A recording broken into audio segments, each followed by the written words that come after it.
Hi, it's me, Bam, and welcome to another podcast episode. Have no clue what I'm going to call this episode. I'll probably call it something once I finish making it, or somewhere in between here, like usual. I'll say something like, "Oh, I said that. I'm going to call it that." But here we go. First of all, let's go on the Warframe side of things, and then, I give you guys a quick update about my life and doohickeys and thingamabobs and what I'm doing now. Okay, so as far as the Warframe side of things, on console we haven't really got any updates yet. In fact, we got something taken away from us on console. Dun dun dun! But it was just an ephemeral thing. But on PC and soon to come to consoles in the future, what we got are some fixes for Empyrean. Let's call them fixes. Okay, so they made it so Anomaly shards, so every time you do an anomaly mission, what you will get is something called an anomaly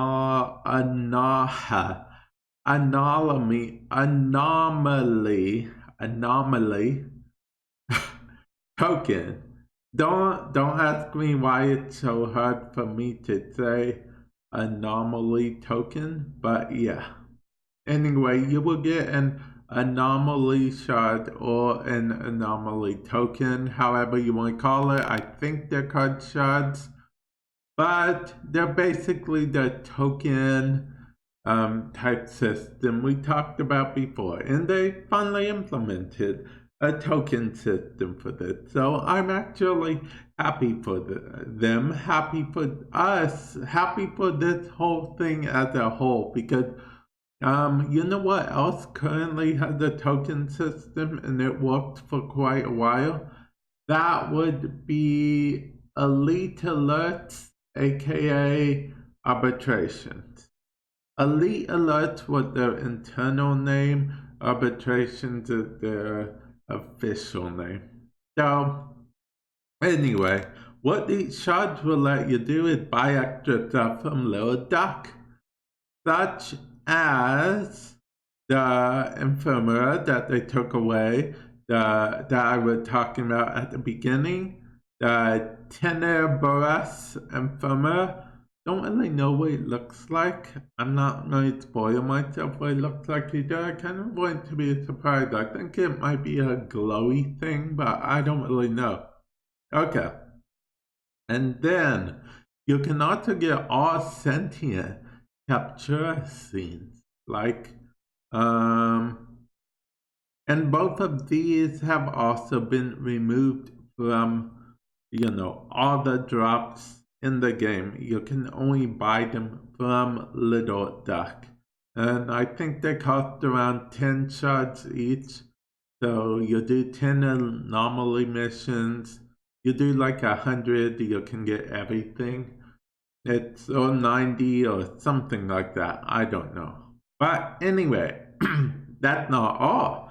They're doing more stuff to make Veiljack actually rewarding, which here we go. I will have to play it sometime. Again, once it comes to console, I'll probably be playing this in the future. We'll see how rewarding it is. So, on PC, as you know, they increased the drop rates quite a bit. Well, they implemented something called sharing is caring. Okay, so loot gathered when on foot in a point of interest / cruise ship and from killing boarding parties now are shared between the whole squad. So you don't have to, collect loot if you're busy piloting, engineering, fixing the ship, whatever. Now, I'm curious if this will include the anomaly, I said it right. Anomaly shards that they talked about. So it says it also excludes health pickups, ammo pickups, and energy pickups. Also, AFK players do not get the items shared and cannot pick them up later. So I wonder if they're gonna apply this to the whole game. See, I'm curious. The reason why I say that because right now, if you go into a relic mission, AFK players can actually hurry up, make it back in time, and just pick up all of the, stuff. Pick up all of the reactant and be totally fine. So, them being a little harsher towards AFK players, I like it. I know what you're thinking, but fam, what if you stop playing a game, then you need to make a phone call or something. You shouldn't be punished because of that. Okay, well, first of all, you can always mute your mic or go non-mic mode and make a phone call while playing, or you could always just not start a mission if you're expecting a phone call, or I don't know. Okay, see, I know there are two sides to the whole AFK thing. On one side, you don't know what's happening. Something could happen at any time. You might have to go AFK, so on and so forth.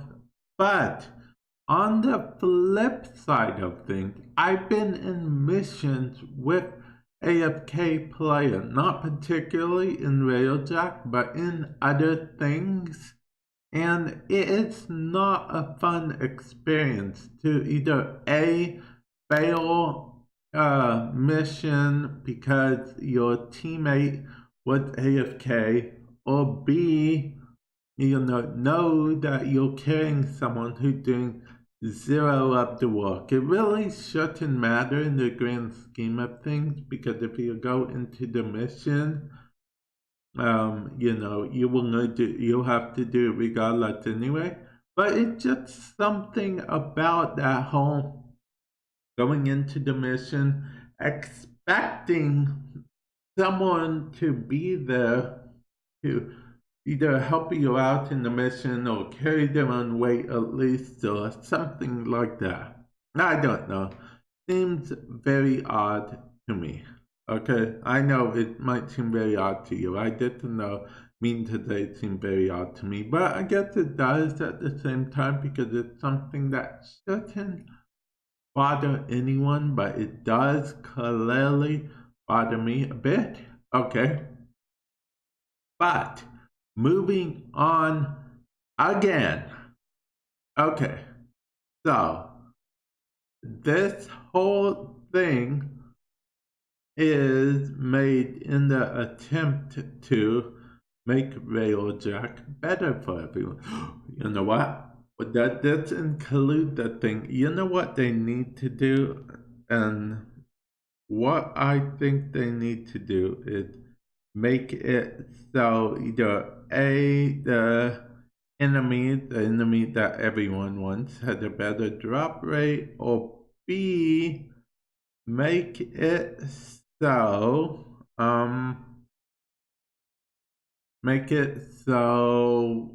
anomalies are just there all the time. That would be super awesome. I really don't think that they would make Anomaly there all the time, because EE really seems to love their whole thing they do with time gating stuff. First they started with the original Earth, 4-hour day, 4-hour night. Then they went with Plains of Eidolon, hour in a half day, 50 minutes nighttime, and you can only fight the Eidolons at night. And now they have the whole Anomaly every 2.5 hours. That's for about 40 minutes. Bada bing, bada boom, there you go. Bob's your uncle. Something about an ant, but I really don't know that, nor do I understand that reference thingy. Well, I get the reference, but I don't get the saying because I don't really know the saying. Okay, anyway, moving on. So, do I think this is good? Yes, I think this is good because I'm one of the ones that stay on the ship. So, I think that is very good. Do I think this will motivate me to play more Railjack? I honestly don't know. Honestly. I mean, maybe to get an Anomaly shard whenever it comes, I don't know. But to be honest, I think we need to get. Now, if there was just a level with the Anomaly, like you could go in anytime you want, always play the Anomaly and stuff, or just even have to do the Railjack mission, but the Anomaly's always there, I definitely go into that. I definitely go into that because of the simple fact that I really think the Anomaly is pretty cool. If they could somehow make it part of the regular game, like Mars leads to the Anomaly or something like that, they could. I mean, Mars leads to the Orcan Void, right? The Orcan dialect. And there's a reason for that, which I could be wrong, but in Doom,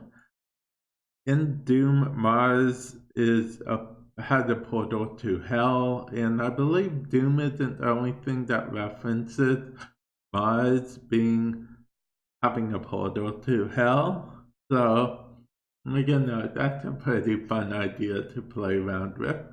But yeah, let's move on from Warframe and talk about Warframe. Okay, so Rebecca did an interview with, I forget who, I watched it on YouTube, and she mentioned a mistake they made, which was a roadmap. That was the mistake, and I agree because last year they did hit almost everything on the roadmap. They just didn't do it in the times that they said they would. They well, from our point of view, since we know the roadmap, they were late. But from their point of view, if they just didn't have the roadmap, they wouldn't have been late because we wouldn't have known about it all. Also, they also said they're going to try to be more, that's what's said in the dev stream, by the way, that they're going to try to be more transparent with it, which is good. Transparency in your video game is very good with your audience anyway. Well, DE, well, really with any audience is good, but DE likes to actually talk to us, their fan base, their player base, and I really enjoy that, honestly. Really enjoy it quite a bit. Okay, so let's see, we talked about the update that's going to soon possibly be coming to console, hopefully in the future. Let's see what happens.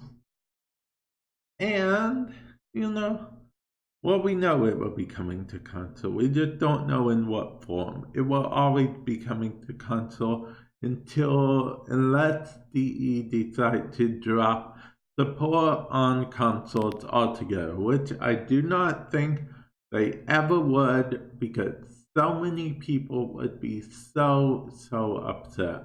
They would basically have to offer free account migrations and everything, and even then I don't think they can do that because the whole Sony and Microsoft now Nintendo thing.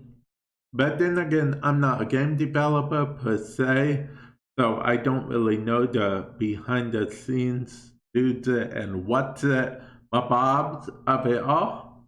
But that's about it for Warframe, I guess. I should talk more about what I said I was going to, which is me.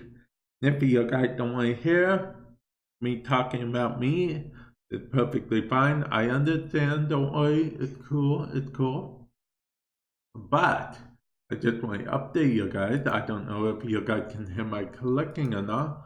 But I collect on, say, 3 different tabs right now because, first of all, there is a game I really want, okay? I want, yes, I have a Steam account. It's just, and of course, it's Vamp 6X, 6X, 6X on Steam. That's my Steam name. Well, the game I really want is Temtem. It seems like a good game. It seems like a very good game. But I'm not sure if I'm going to spend the money on it or not. That's where I am right now on that, honestly. And, okay. So, enough about Temtem. Let's talk about for real what's going on in my life.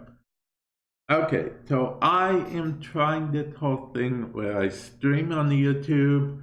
On the days I don't stream on the YouTube, I stream on Twitch, making content every day for 2 YouTube channels.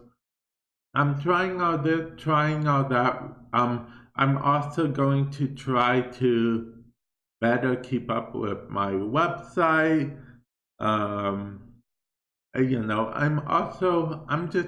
I'm trying to reach out to other companies and what have you and whatnot. And yeah, and that's about it, honestly. Oh yeah, also I'm trying to get better at video editing in general.